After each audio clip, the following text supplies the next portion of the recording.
everybody, it's Polly Hart. Driving home in my ghetto van, yeah. My ghetto van and all its goodness. And I just had some thoughts I wanted to throw at you. I'm a big lover of souls. And I love people. And people are wonderful. But some people are rich and some people are poor. The thing I noticed about rich people versus poor people is that they smile more. Rich people are on the front more friendly if they're looking for an expectation. First moment in the club, rich person smiling, hey, what's going on? First moment in the club, a poor person's really smiling. Overly enthusiastic. Like, they don't have there's no expectation. You know, they're in for a surprise. First moment in church, rich people are real happy because they know that they have a much deserved rest. You know, rich people, unless, okay, I have to qualify this. There's two types of rich people. There's those who work and earn their own money, and then there's the inheritors. The inheritors, I will not talk about. I will only talk about those who have made their own money, because the inheritors are another classification altogether. So, those who are rich by the means that they have created their own wealth are usually grateful and happier, much more deserving of or mindfully deserving of a respite from labor. Those who are poor and go to church are usually malcontent. I don't know, man. At least here in the United States. Because in the United States, you can make as much money as you want without qualification. Without being, well, at least in my mind still. But then again, what am I? A white male? Does that disqualify me from having an opinion? I don't know. I've talked to some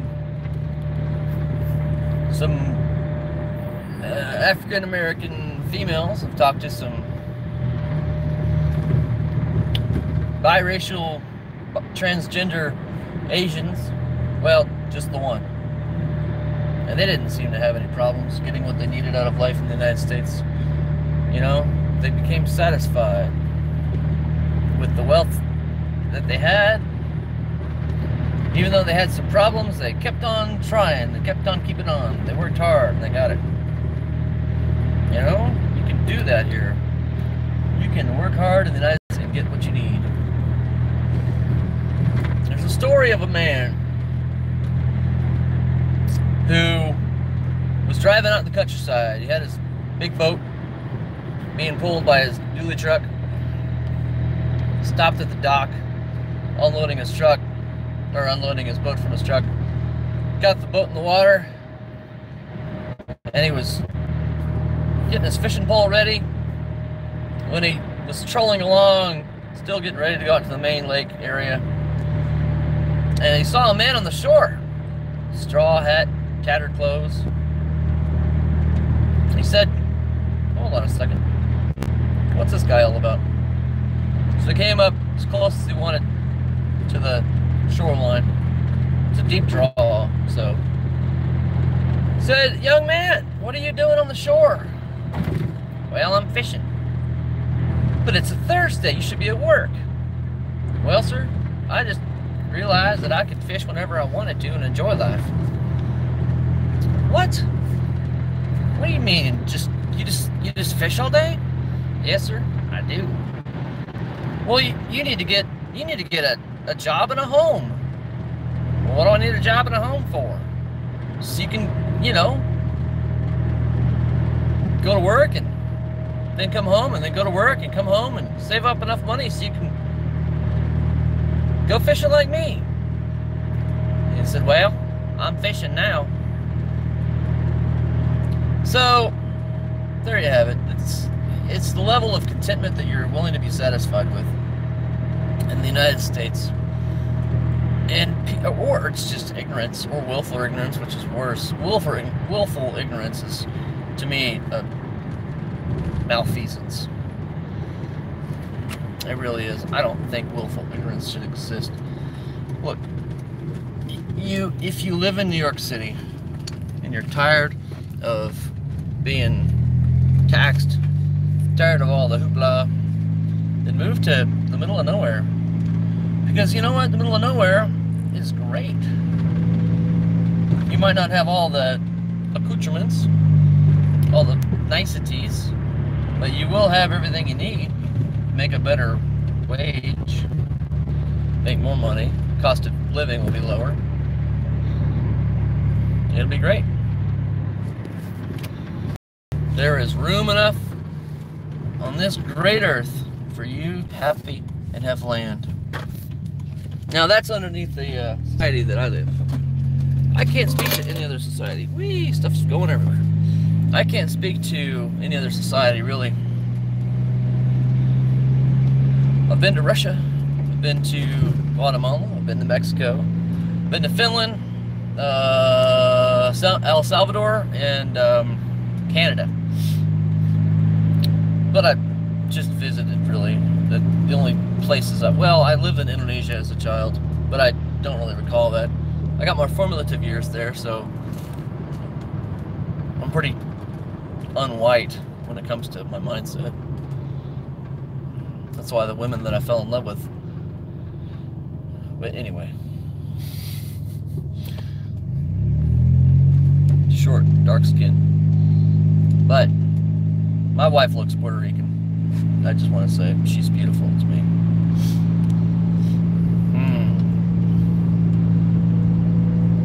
So there are two types of people in this world, in my opinion. Those who work as much as they can to make as much as they can.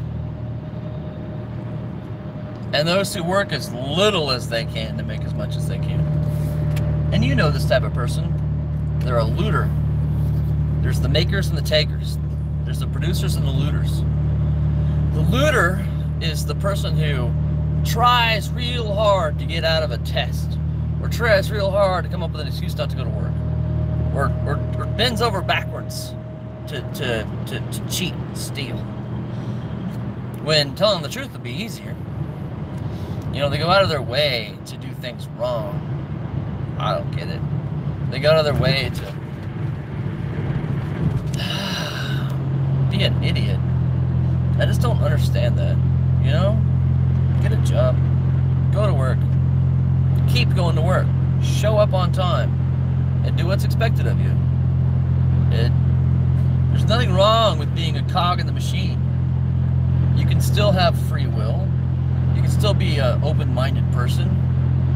You can still understand truths. That doesn't mean you can't work at a factory.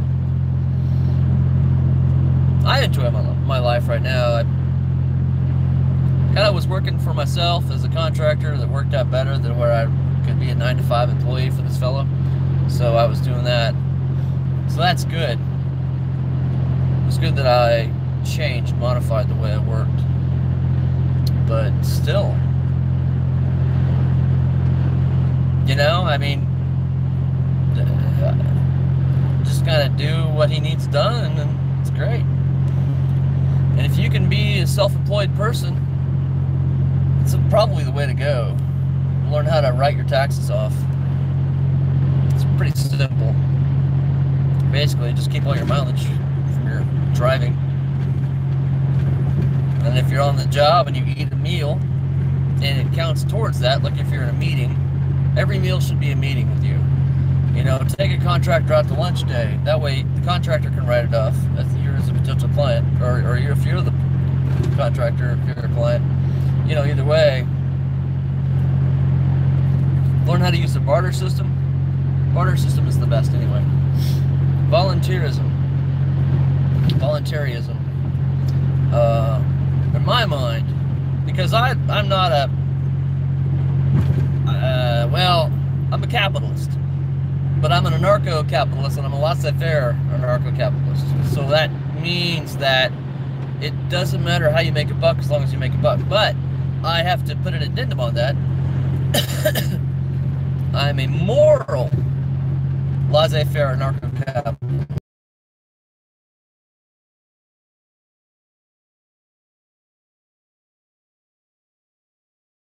Sell it, I could use it to make a product, or I could, you know, do whatever.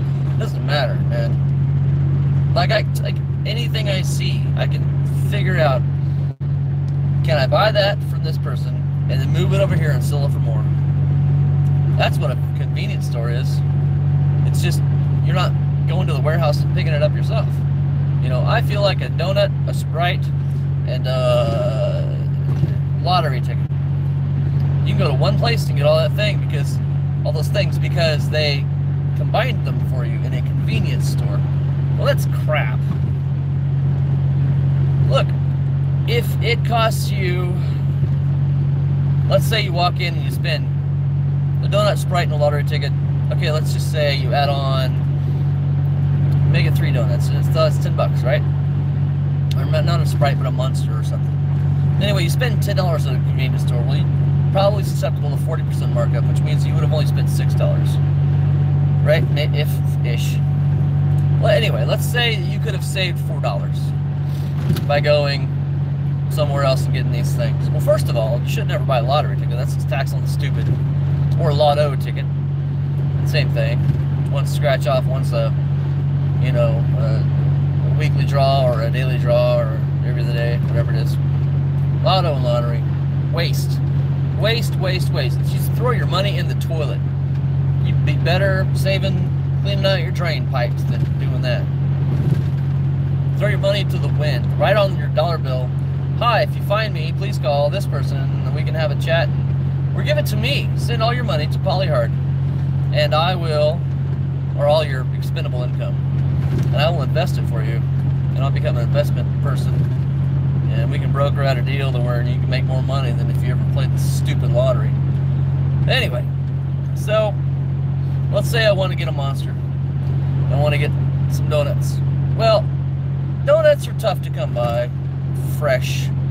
So you really have to go to a baker or a donut shop to get the fresh donuts instead of little powdered ones. You know, or the convenience store sells, if they have a contracted thing with Krispy Kreme or Tom's or whoever, or they might have an in-house baker that's in a factory somewhere nearby that can expedite it. Or, like I used to do at Village Pantry, bake them in the actual store. The quality wasn't always up to snuff. So, but your Monster drink, there you go. Find out a way to save money on getting a Sprite or a Monster. Probably want to buy it in a case, 24-pack or a 48-pack or a pallet. You know, you can get, probably you can get them if you buy them in bulk. Let's say I'm a diet, or not a diet, but I'm a Cherry Pepsi fan, right? So I can buy a Cherry Pepsi in the fountain drink, spend 99 cents, or I can get cans, spend a little bit less, or I can get 2 liters, spend a little bit more or less, or I can get 1 liters, not 1 liters, but 20 ounces, and I can get those in a big 48-pack and save a lot of money. Or I can get a bag-in-the-box with my own carbonation system. So, saving money, man. But then again, those are all, what are they? Bad habits, garbage habits, doodads, expendable income, throwaway money, you know, for entertainment, garbage food. There's a German motto that says, not motto, I guess it's a colloquialism. Be more, seem less. So if you seem less, that's why millionaires own, self-made millionaires own, you know, per pound, they own domestic cars, usually. They're very affordable. You know, you'll see a millionaire, a self-made millionaire, more likely driving a Honda Accord than a whatever fancy car. I don't know cars. Bentley. No, Lexus. There you go. Mercedes-Benz. Self-made millionaires are very, very, very miserly, and they know how to spend their income, and they, you know what? That's what it is. That's what it is. Millionaires, self-made millionaires, are rich people who are self-made rich. They invest their money. They don't spend their money.